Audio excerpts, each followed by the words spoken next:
आप सभी का दिव्य साधना चैनल में बहुत बहुत स्वागत है। आज हम बात करेंगे हमारे सनातन धर्म के अनुसार हमारे दो महान ग्रंथ हैं। एक श्री रामचरितमानस, दूसरा श्रीमद् भागवत गीता। दोनों ग्रंथ हिंदू ग्रंथों में विशेष महत्व रखते हैं। आजकल हम श्रीमद् भागवत गीता की 18 अध्याय जिनके श्लोकों की व्याख्या हम सरल और आसान शब्दों में कर रहे हैं।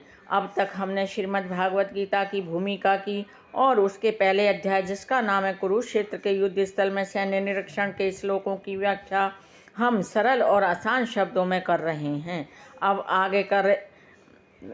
आगे करेंगे श्रीमद् भागवत गीता के दूसरे अध्याय जिसका नाम है गीता का सार। यह अध्याय बहुत ही महत्वपूर्ण है क्योंकि इसमें भगवान श्री कृष्ण जी ने अपने मुखमंडल से गीता का महत्व बताया है और कहा है कि अगर हम अपने वास्तविक जीवन में इस गीता के सार को अपनाएंगे तो हमारे जीवन का उद्धार हो जाएगा और वास्तविक ज्ञान की प्राप्ति भी हमें हो सकेगी। अगर हम इसको ध्यानपूर्वक पढ़ेंगे और उस ज्ञान को वास्तविक जीवन में धारण करेंगे। मेरी आपसे प्रार्थना है आप इस गीता के सार के श्लोकों की व्याख्या जो मैंने सरल और आसान शब्दों में मैं कर रही हूँ उसका श्रवण आप अवश्य करना। वीडियो शुरू करने से पहले आपसे मेरी प्रार्थना है कि आप मेरे वीडियो को लाइक, शेयर, सब्सक्राइब अवश्य करें।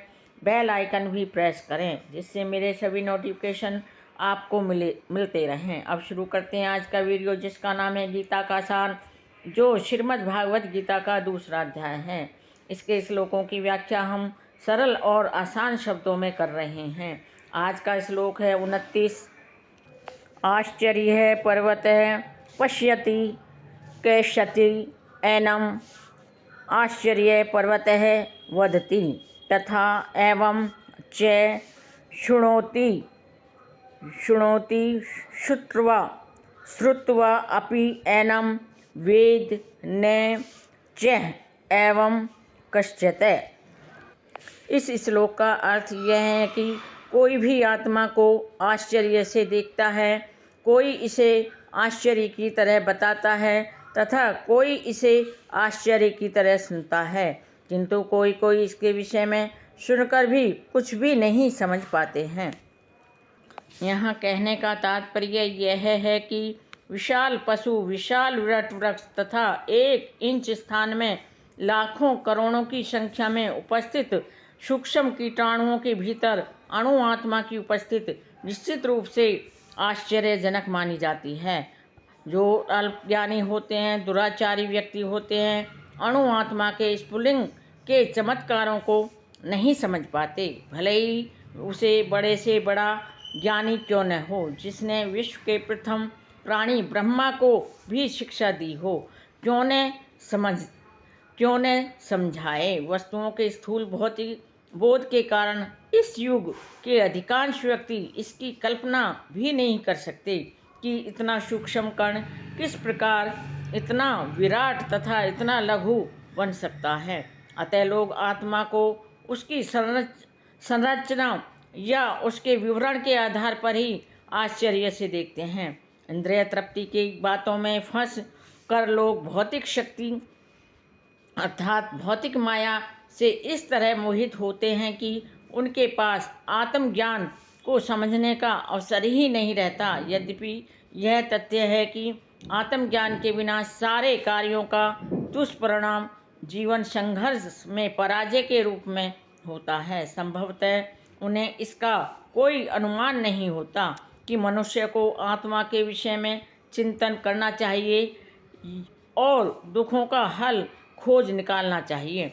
ऐसे थोड़े से लोग जो आत्मा के विषय में सुनने के इच्छुक होते हैं, अच्छी संगति पाकर भाषण सुनते हैं, किंतु कभी कभी अज्ञानवश वे परमात्मा तथा अणु आत्मा को एक समझ बैठते हैं। ऐसा व्यक्ति खोज पाना बहुत ही कठिन होता है जो परमात्मा, अणु आत्मा, उनके पृथक पृथक कार्यों को तथा संबंधों को एवं अन्य विस्तारों को सही ढंग से समझ सके।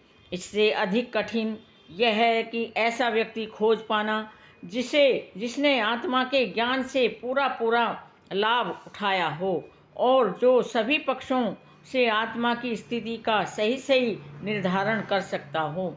किंतु यदि कोई किसी तरह से आत्मा के इस विषय को समझ लेता है तो समझो उसका जीवन सफल हो जाता है। इस आत्मा ज्ञान को समझने का सरलतम उपाय बस यही है कि अन्य मतों से विचलित हुए बिना परम प्रमाण भगवान श्री कृष्ण द्वारा कथित भगवत गीता श्रीमद् भागवत गीता के उपदेशों को ग्रहण कर लिया जाए, किंतु उसके लिए भी इस जन्म में या पिछले जन्मों में अधिक तपस्या होनी चाहिए। प्रचुर मात्रा में तपस्या की जाए, ऐसा करने से ही संभव हो सकता है। तभी भगवान श्री कृष्ण को श्री भगवान के रूप में स्वीकार किया जा सकता है।